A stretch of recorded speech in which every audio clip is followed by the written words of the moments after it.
Good evening, everyone. This is Bob Ware.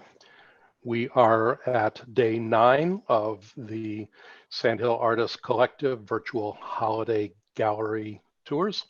And today we are going to be looking at the Center for Craft here in Asheville.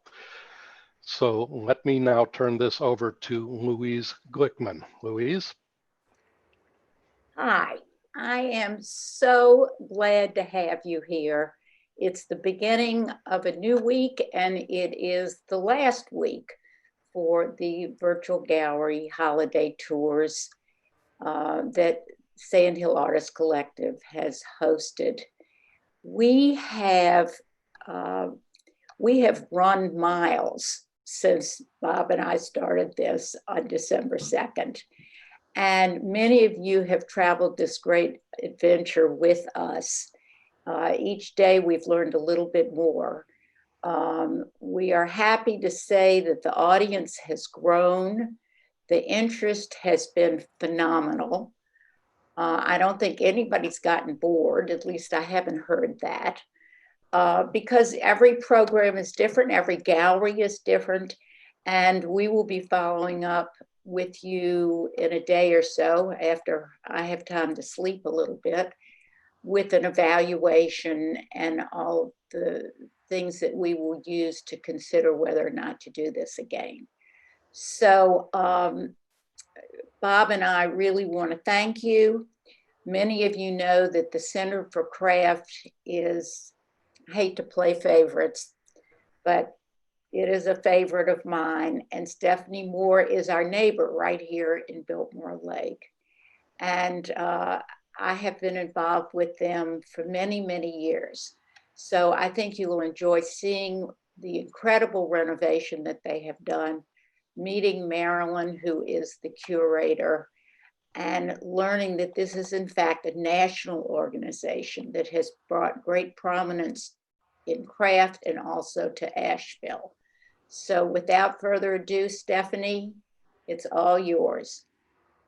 Thank you, Louise and Bob. We certainly appreciate being featured on your virtual tour.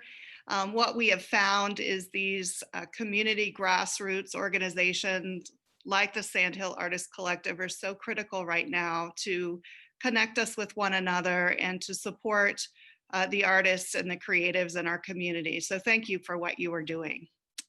I'm going to turn over to a PowerPoint presentation and talk a little bit about the Center for Craft and our building renovation and some recent projects that we have been doing with artist commissions. And then Marilyn will talk about our programs and guide us through actually a virtual tour of the space at the end of the presentation. So as Louise mentioned, I'm Stephanie Moore, Executive Director, and we're also joined by Marilyn Zaff, Assistant Director and Curator. The Center for Craft was actually founded in 1996. We are, as Louise mentioned, a national organization based here in Asheville, North Carolina. And part of the reason we chose to be in Asheville is because of the rich history of craft. We have seen some of those partners on the virtual tour this week, everyone from the Southern Highlands Craft Guild to galleries like Momentum that are still making contemporary craft vibrant in the region. And we believe craft in all of its forms demonstrates the creativity, ingenuity, and practical intelligence that makes humans who they are.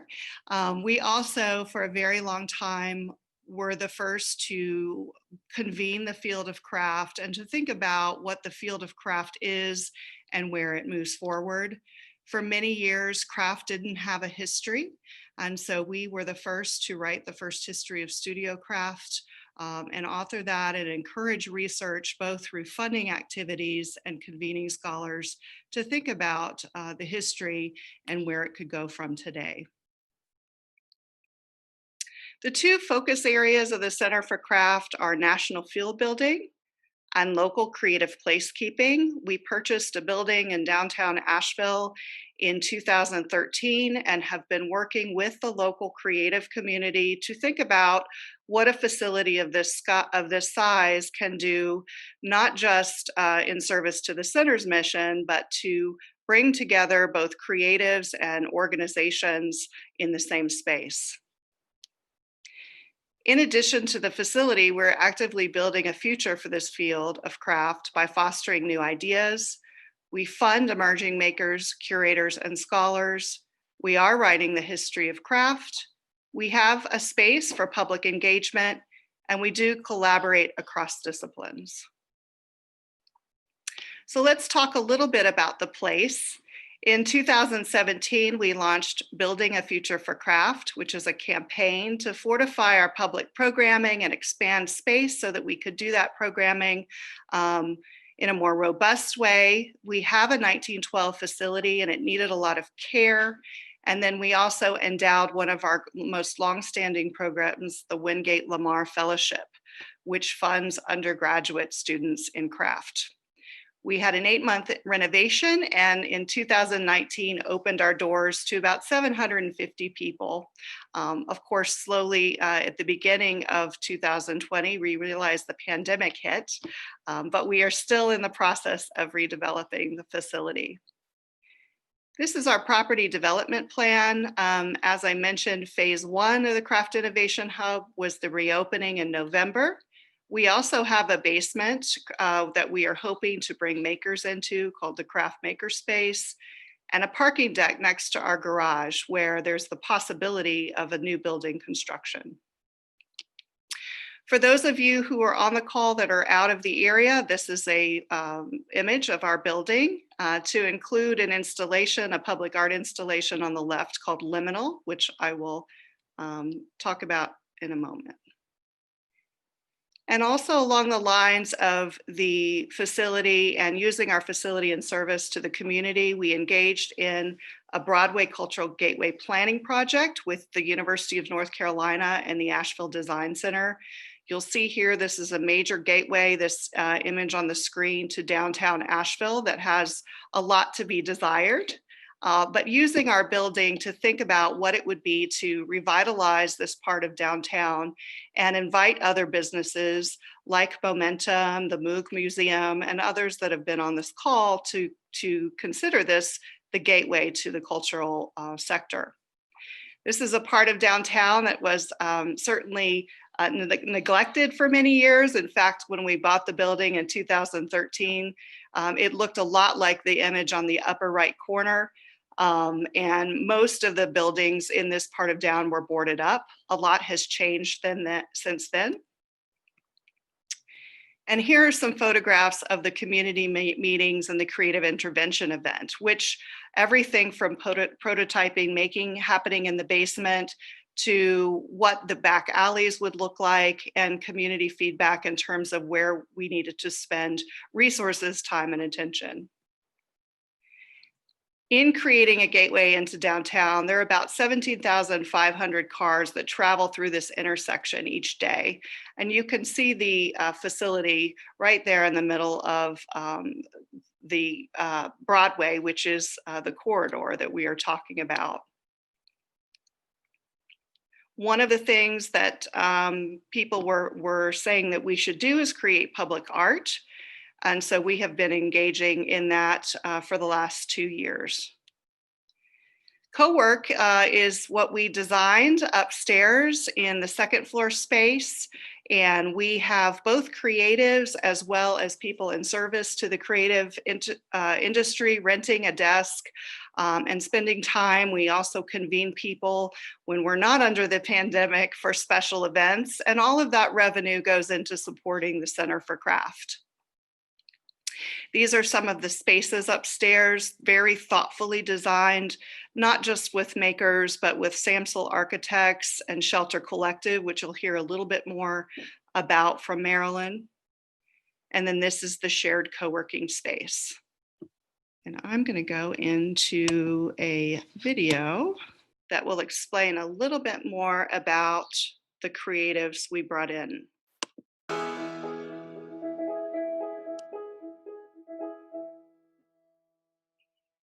In 2017, we started to re-envision and think about what this building could become. We have expanded our gallery and have a study collection of all of the craft research that we funded. And then upstairs, we've completely renovated the space to accommodate creatives and then areas for our programs that we do weekly to introduce people to craft.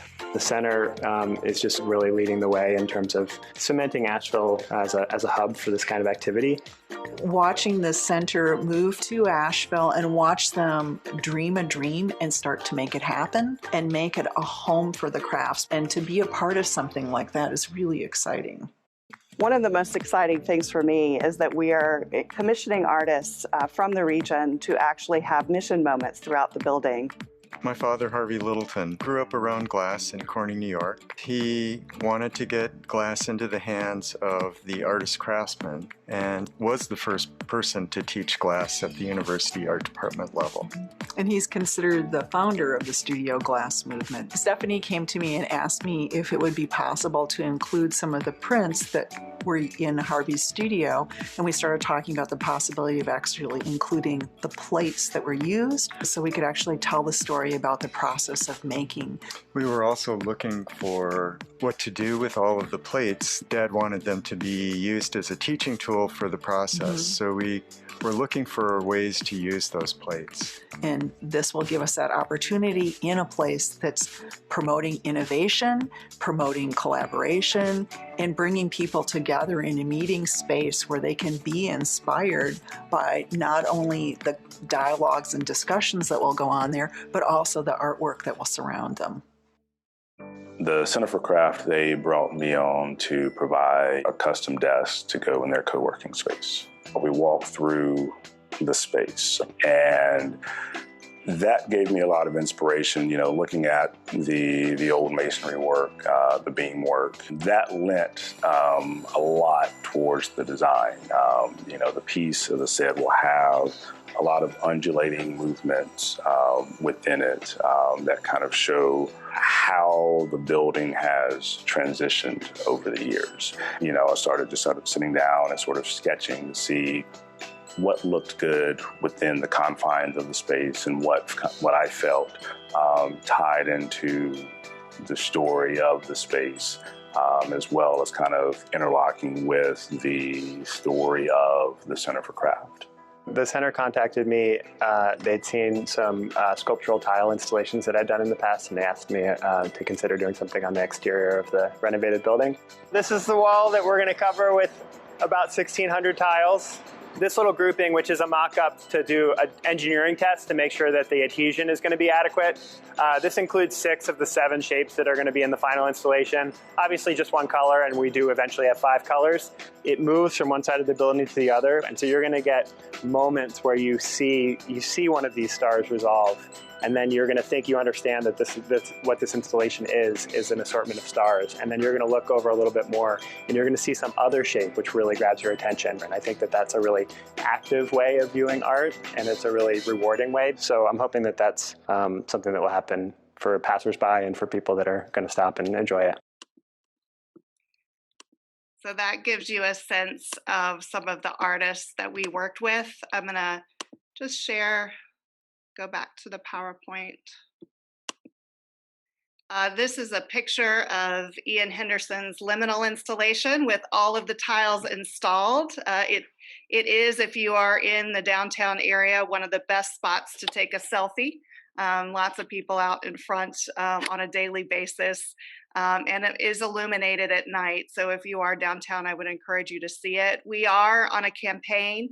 If you're interested in a super unique gift, we are selling these tiles. You can name a tile in honor of someone, or actually put your favorite saying, but we are still actively accepting tile purchases for the building.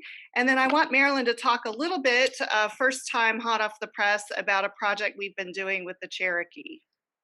Yeah, thanks, Stephanie, and hi, everyone.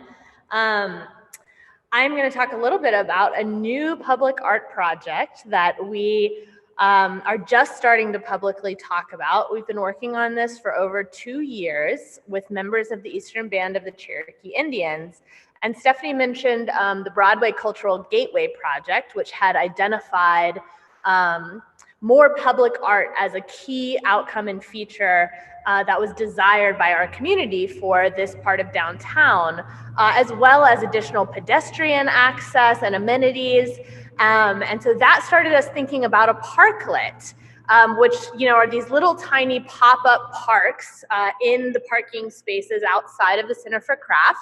As part of our initial research for this, we uncovered the fact that Broadway Street is a historic Cherokee Indian trading route. And the Cherokee are also the longest, the longest existing people here that have been making craft in our region. And it just seemed like such an amazing opportunity for us to work with the Cherokee to design a parklet, a public art piece that would honor their contributions and continuing presence here in the region as really virtuosic artisans. And so we've been working with a consulting basket maker, Mary Thompson. This piece itself is going to be called The Basket. It is intended to reflect both the traditional materials of basket making, so white oak being one of those, and the whole parklet will be made of white oak and steel, as well as natural dyes that are used in Cherokee basket making techniques. There will also be patterns incorporated throughout the parklet. We've had a whole advisory committee helping us to insert educational texts that will be in both English and Cherokee syllabary throughout the parklet. So this is just going to be an amazing amenity to downtown Asheville for people to come and hang out and learn a little bit more about the region's craft history. So stay tuned with us as we unveil more of the project. Here you see some of these amazing basket patterns that were used as source imagery to help inform some of the abstraction of the basket design itself. And then there will also be some really wonderful plantings throughout the parklet too. One of the most critical parts of our design process, as we've been working with the City of Asheville and the NCDOT to develop this project, was the opportunity to develop a prototype to actually physically build this piece. We are joined with our design team with two local Asheville artisan groups as well, Ironwood Studios and Iron Maiden Studios, and you can see them here. They built one piece of the parklet just to test out a lot of the systems and the coloring of the wood. You see the laser cut patterns of Cherokee basketry pattern called Falling Water, which will double as a grate system so that when it rains outside, all the water will filter through and drain down the street for us. So this was a really exciting day. You can see some of the design features here. The whole parklet is meant to be designed so it can be installed and deinstalled as needed. So it rolls up in on itself and then can kind of roll back in. But we're very, very excited about this project. We'll be announcing more of the renderings and images and honoring the group that has helped us design this project on our social media account. And there will be lots of opportunities to help us make that vision a reality in the future as well. So I think it's my turn to share my screen and continue the PowerPoint. Is that right? Make sure I'm not jumping ahead. That is right. Okay, thank you.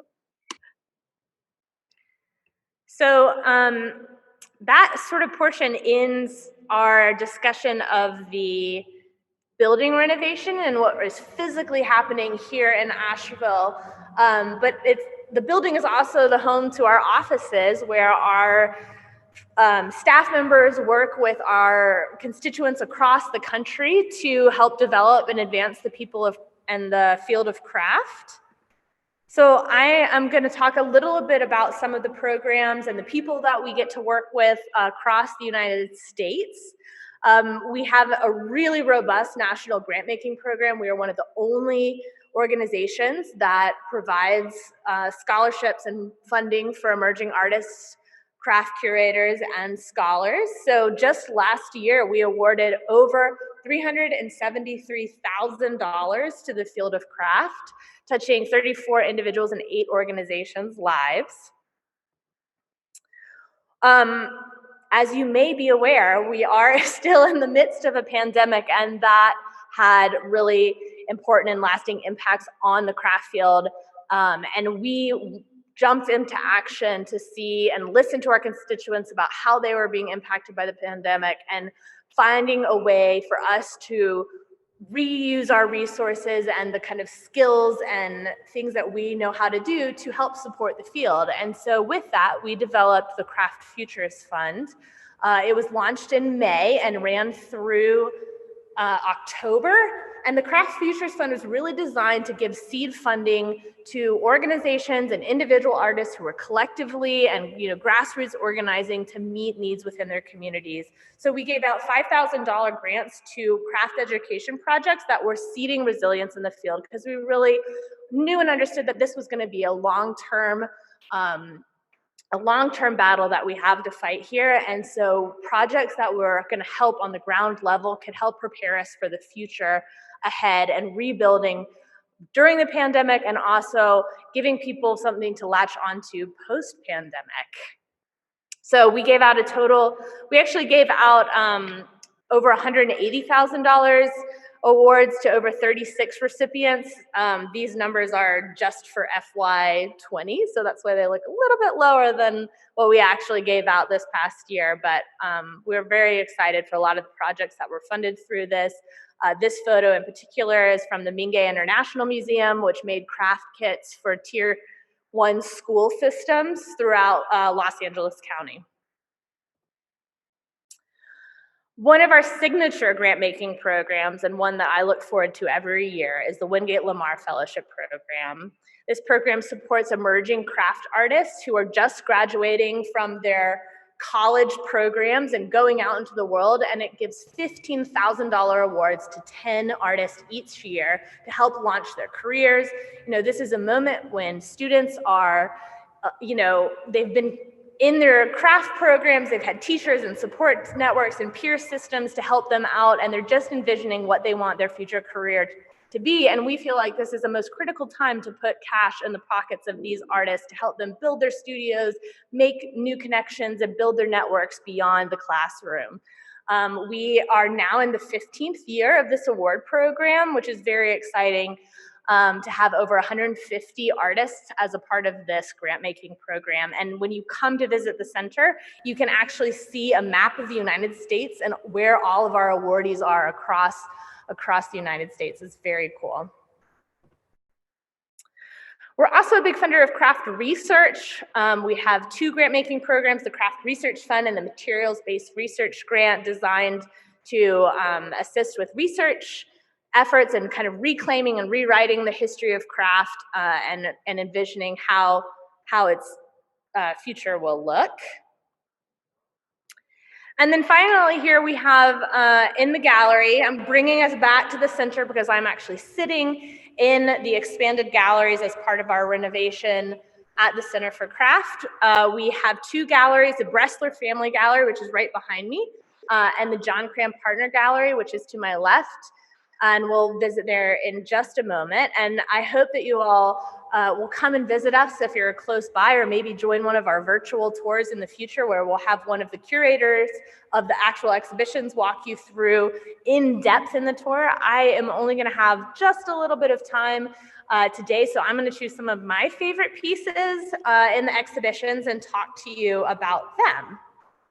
Great. Okay, so we're here in the John Cram Partner Gallery. And we have an exhibition up here today called Sleight of Hand. It is actually designed by one of our curatorial fellows. Angelique Vizcarrondo-Laboy is the curator. This is another one of our grant-making programs where we invite emerging curators to come up with ideas and suggest them to us. If you know or have been familiar with a museum career trajectory, if you're a starting curator and you're trying to get your foot in, you're probably doing internship after internship, trying to kind of learn the skills and make the connections, but very, very, very rarely do you get the opportunity to have your own idea and kind of see an exhibition all the way through from start to finish. And for many curators, you know, when you're training, you're often developing these like imaginary exhibitions, but you never actually see them fully realized. And so at the center, we wanted to give people the professional development experience of having this entire process. And so here today is Sleight of Hand. Sleight of Hand joins 6 artists of color, all working in clay, who are using humor as a strategy to talk about really complex topics. So I'm actually going to start here with this statue right next to me. This is a work by Salvador Jimenez Flores. Salvador is a Mexican-American artist. Born in Mexico, he is living in Chicago. It is made of all clay, and actually, fun fact, because I got to see this piece installed, it is actually all piled up. Each piece is separate, and you kind of thread them together onto this kind of totem pole to create this sculpture in and of itself. This piece itself is called La Resistencia de las Nopales Híbridos, the resistance of the hybrid cactus, and it's part of a series of sculptures that Salvador does related to the cactus. And the cactus is an interesting symbol for him because it's prevalent throughout the landscape of the Southwest. And it is known for kind of resisting harsh conditions, right? And so he uses this metaphor of the cactus to talk about the experience of the Latinx community and their ability to thrive in sometimes harsh conditions. You will see, I mentioned this show is all about humor and the sleight of hand and this kind of funny, using humor as a strategy, an aesthetic strategy. And so in this sculpture, you'll see, you know, the artist sticking his tongue out here, the cactus sticking his tongue out. I'm going to wheel you around so you can see. At the top of this sculpture is a picture of the Aztec god with sunglasses on. There's all sorts of this Catholic imagery represented in it. And then all the way down at the bottom of the sculpture, you'll see is a brown power fist. And this comes back to the title of the piece, which is called Resistance of the Hybrid Cactus.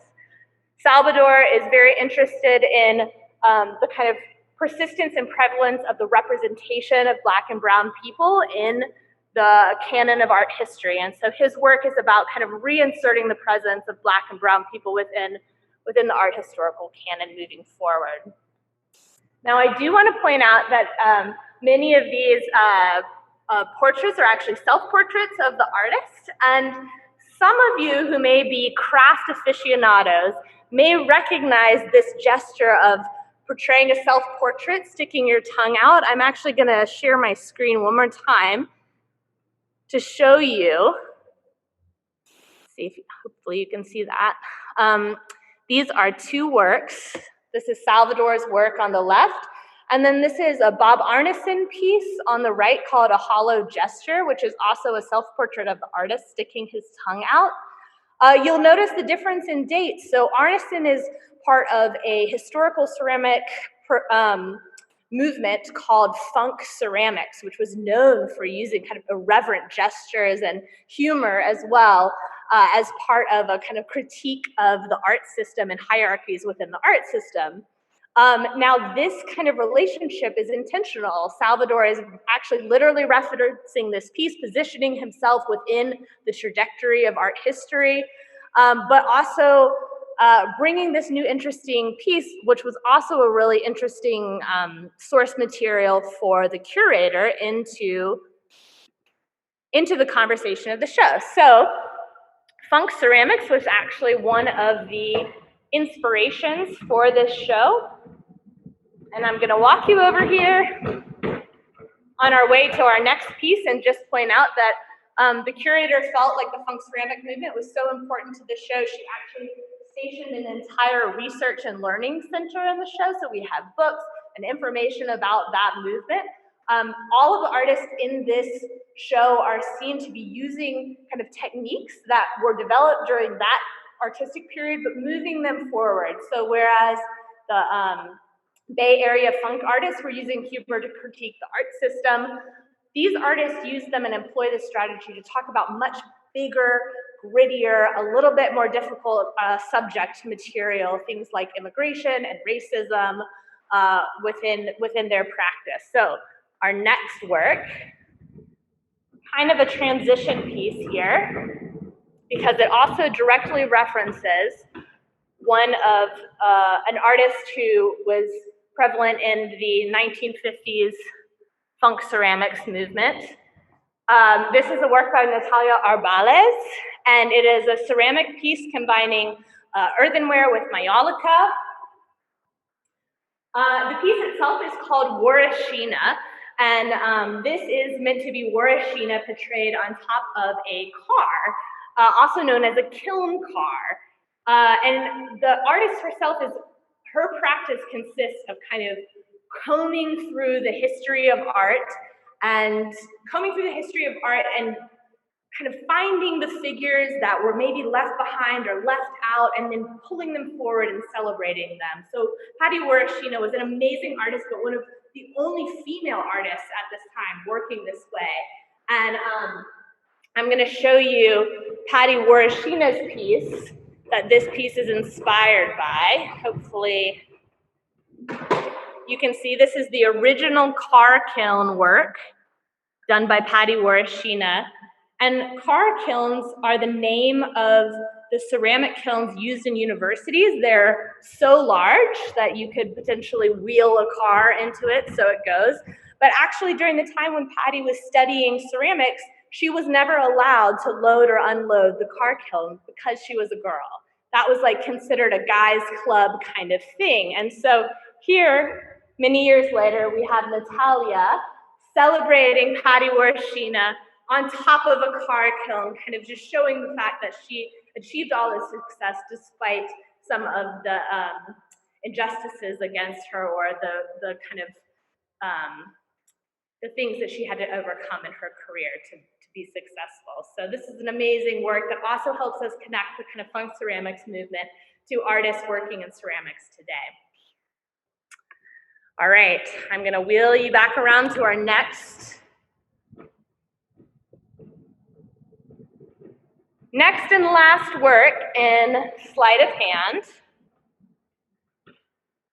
This is a work by Diana Yezenia Alvarado, and it's called Smile Now, Cry Later. It's a very large scale work, as you can see, one of the largest in the show, using sometimes a more naive aesthetic, but then refining it in these moments that capture what could be said to be the referencing like the theater masks, right?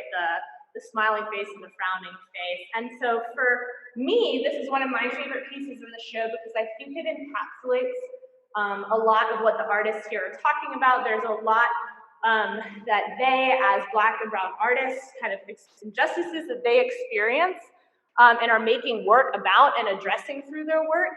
And so sometimes this artist is reflecting that, you know, sometimes all you can do when you're confronted with those types of things is to smile now and get through it and then cry later. So this becomes this really amazing metaphor, I think, both for the experience of the artist in the show, but also for the show itself and how the artists are using the strategy of humor to bring up really important subject matter to them to kind of have and stage a larger conversation. So I am now going to wheel you over to the John Cram Partner Gallery. This is part of our expanded renovation space. John Cram, as I hear you all have been hearing about Blue Spiral and Momentum Gallery, has influenced the shape of downtown Asheville, and honestly, Asheville as a cultural sector to begin with. He was an amazing, amazing person who recently passed away. And we have named this community partner gallery in his honor to kind of demonstrate the real impact that he's made on Asheville. So there's like a small step down here, so I'm just going to give you, actually, we're going to see if we can make the jump.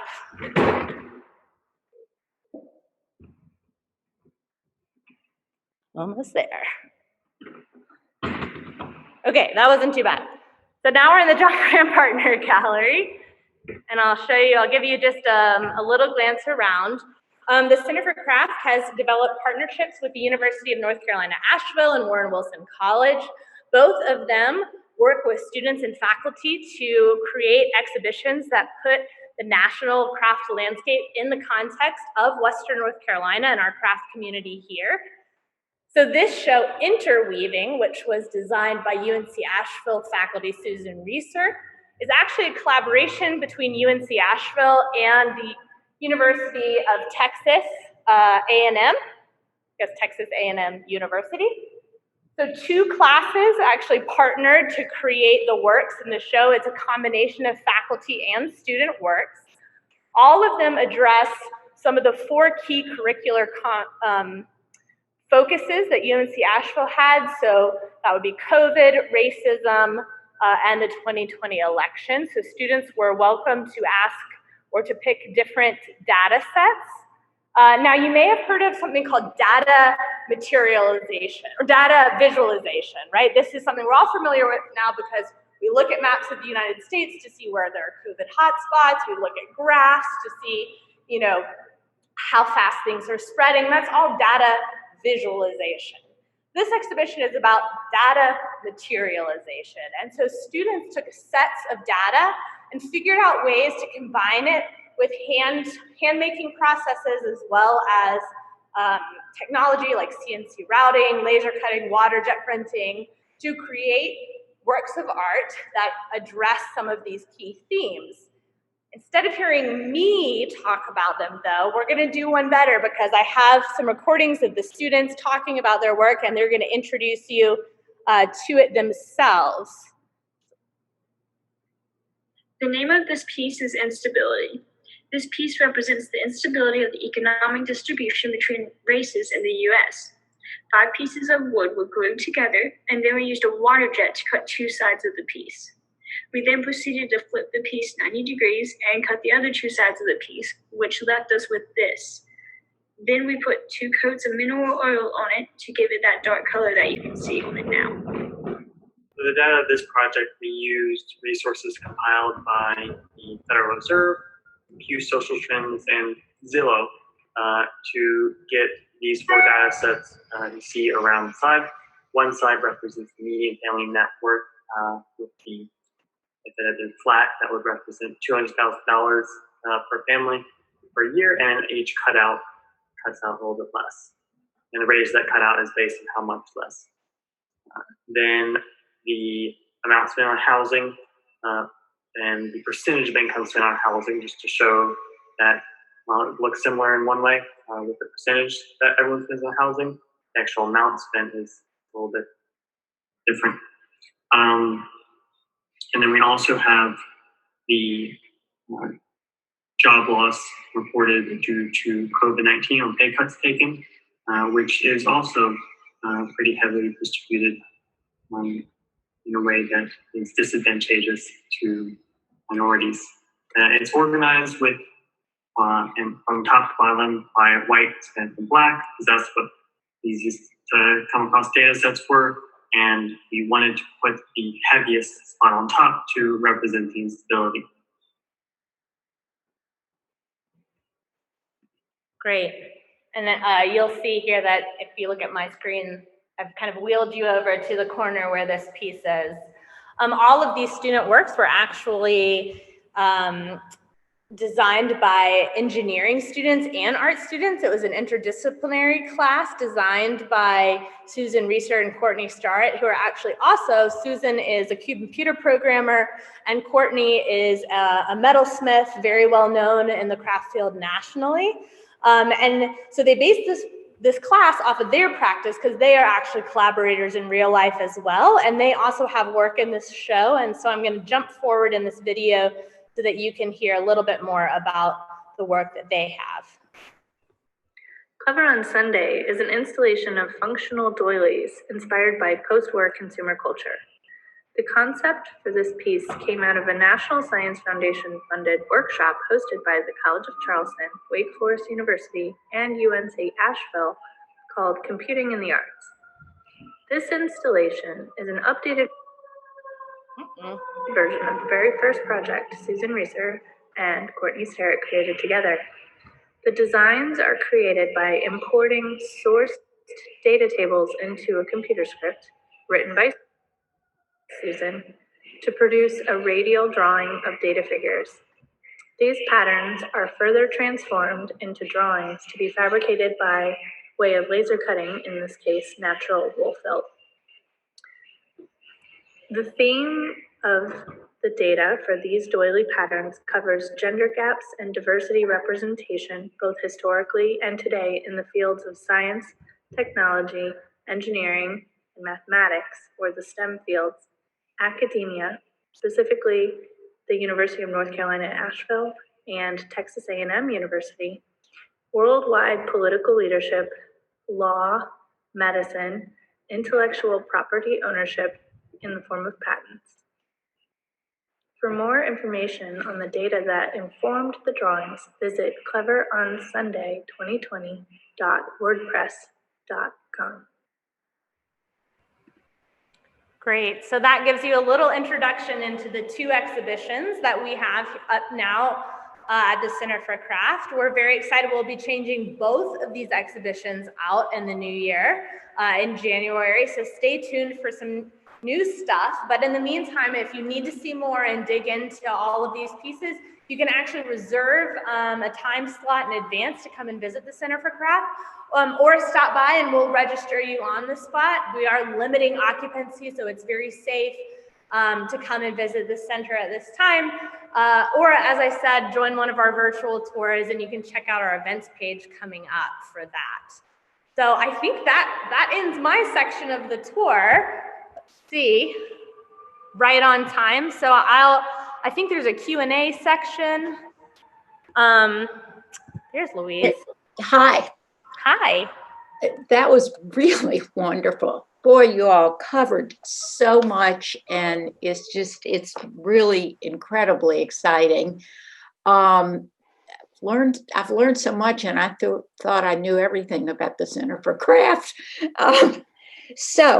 What I am hoping, and we've not had a lot of this Q&A has gone a little bumpy. But I am really hoping that there will be some questions and answers today. And I will just pose one that's going to make you laugh. That came to me earlier. And it is, of course, what is the difference between art and craft? So I know I probably should have given you a heads up, but have at it from your perspective. Marilyn, do you want to take a stab at that? You probably have our definition memorized. Well, this is a really interesting question, Louise, and obviously the two are so interrelated. And I will also say that there have been different definitions over time. And so some people may be familiar with, the 5 craft media, right? So this would be wood and jewelry and ceramics and textiles. And that's a very, very common distinction to make between craft and fine art, which is usually like photography and painting and sculpture and those sorts of media. And actually the funk artists that I referenced before were sort of poking fun at the value distinctions and really questioning why certain artistic media are more valued in culture than others. And so over time, many artists have kind of bought into that. And there's really a blurring today between who uses what media and what's considered fine art. And the conversation has shifted to looking at craft as more of the process, the approach to making. So it's thinking about a skilled approach, somebody who has, lots of education or experience or practice making something and are thinking about how they make something through a crafted lens.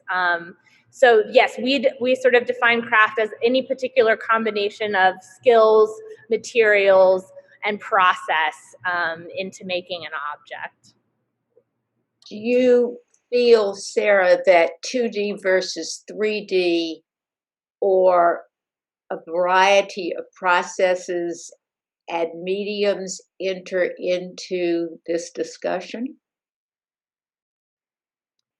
I mean, certainly, you know, the 2D versus 3D is more along that lines of like craft versus fine art.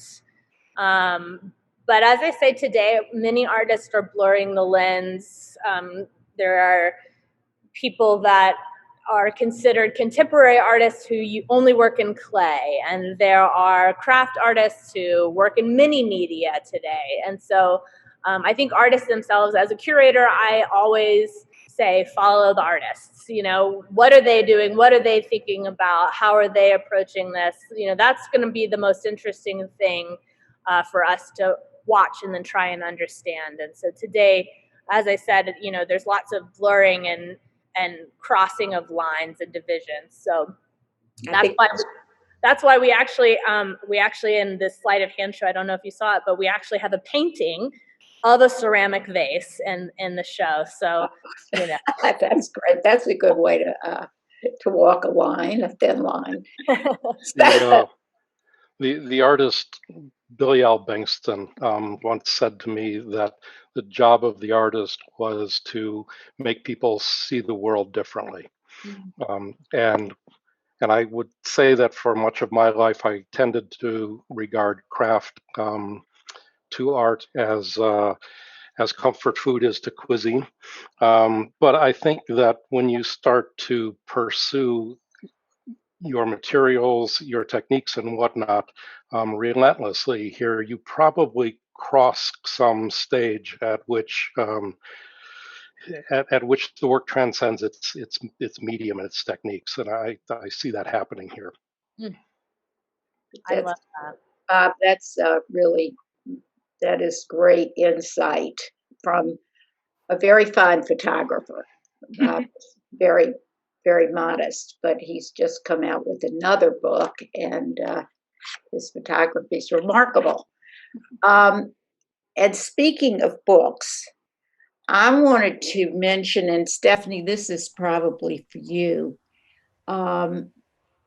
Before the Center for Craft, the universities around this country really did not have a book that talked exclusively about craft and the development of craft. And there is a book in the shop at Center for Craft called Makers, A History of the American Craft Movement.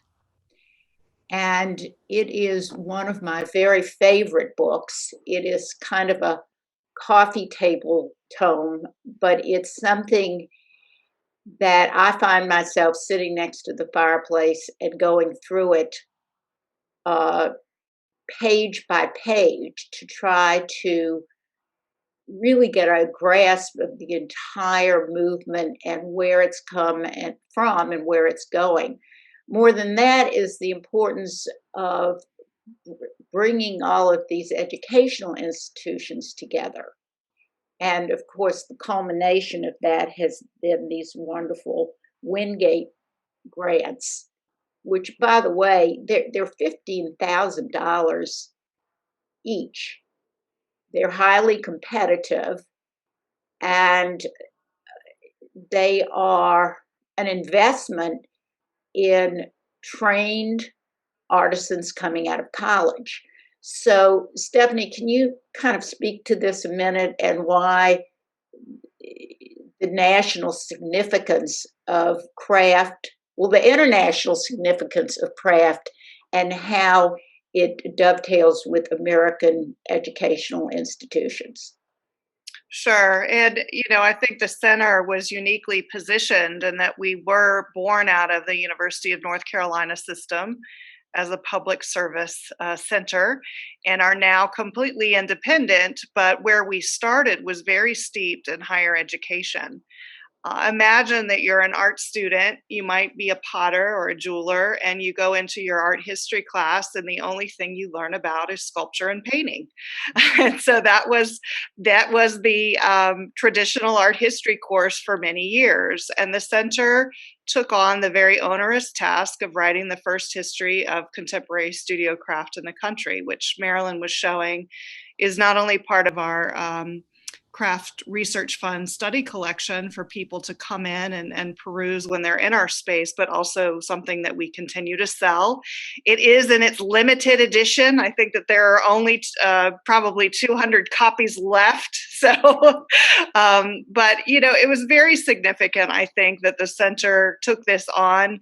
As Marilyn mentioned, we do have a Craft Research Fund, which is built on the history that we set out to start with makers. It by no means is the whole story, but inserting that history was critical for not just for the scholars who are working hard to make sure that craft is captured in the history of art in the country, but also for the makers that were somewhat under-recognized in publications.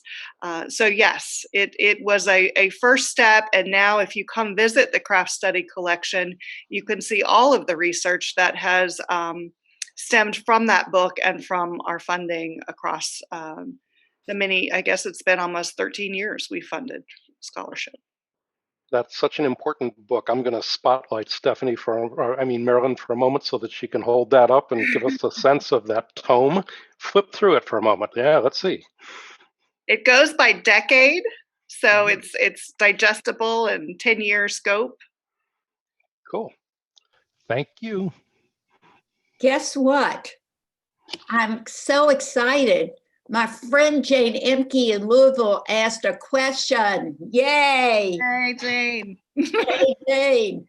So her question is interesting, and I'm really interested in this myself.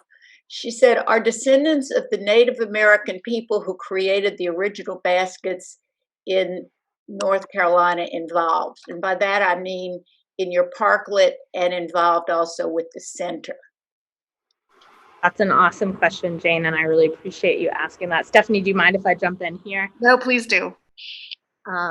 Yes, a resounding yes is the answer, and one that, before we even kind of decided and embarked on this project, we reached out to a number of tribal members that we had been working with already for a long time in other programs, in other ways, to say, is this something that is even desired? Like, we don't, we have this opportunity here and we see these connections to this history, and do you want to create a parklet with us, to celebrate the kind of longstanding basketry tradition and the continuing work that the artisans out in Cherokee are doing today?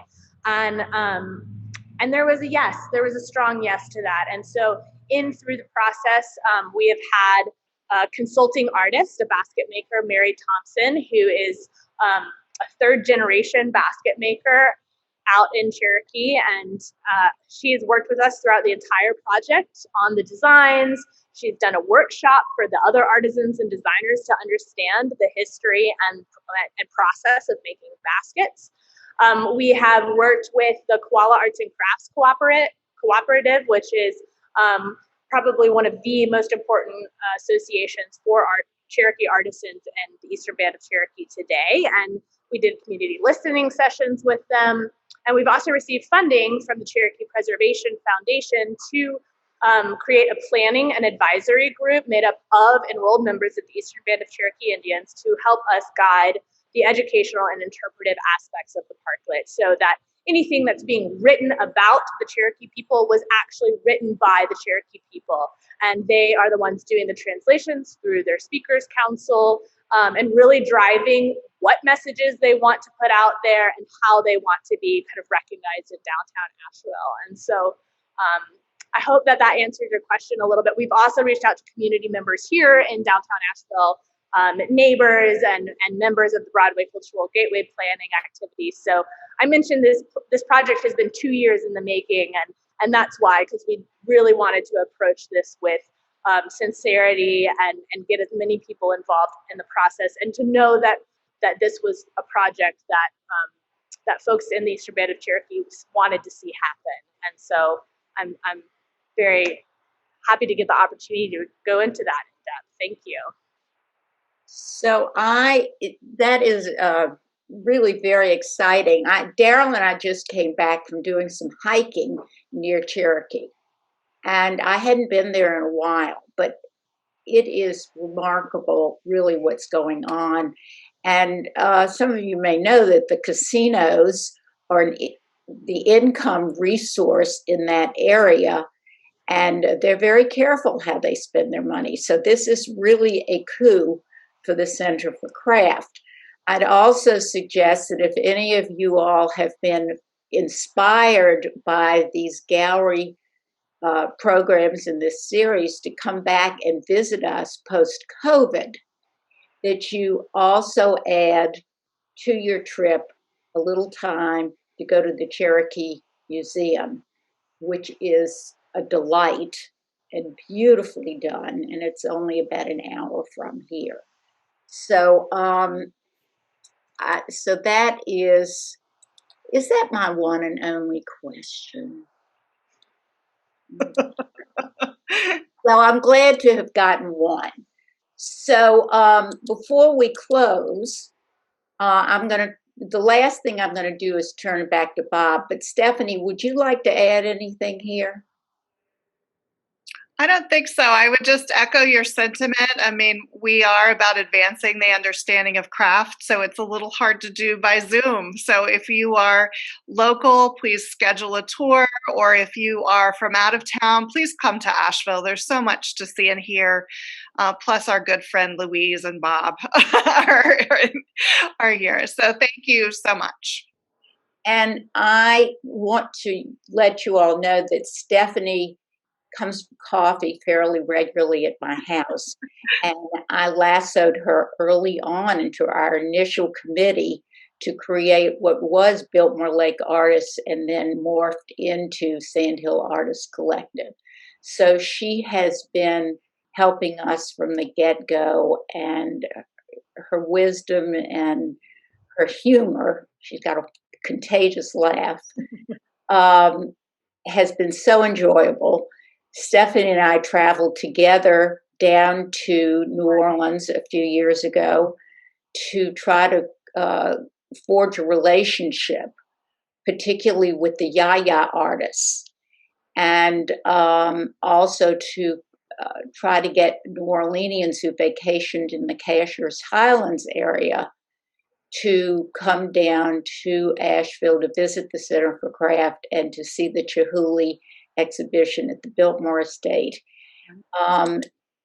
It was not as well attended as we hoped, but out of that has come tremendous friendships. We met Sarah House, who is a Wingate Fellow, and who I now have a beautiful piece of hers. And we also had the Yayas come and do an internship here, in part through funding from the Center for Craft.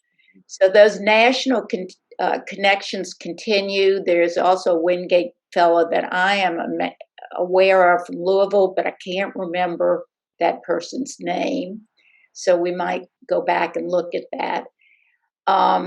And I just want to thank all of you all who have been so involved in all these gallery tours. We have one more, again, a very contemporary gallery that's new to Asheville tomorrow. And I hope that you will come. And I feel like we should set off some Christmas music and maybe all share some cider or something. So, Bob, if I hadn't dropped that bottle of cider in front of your house last night, you could join in.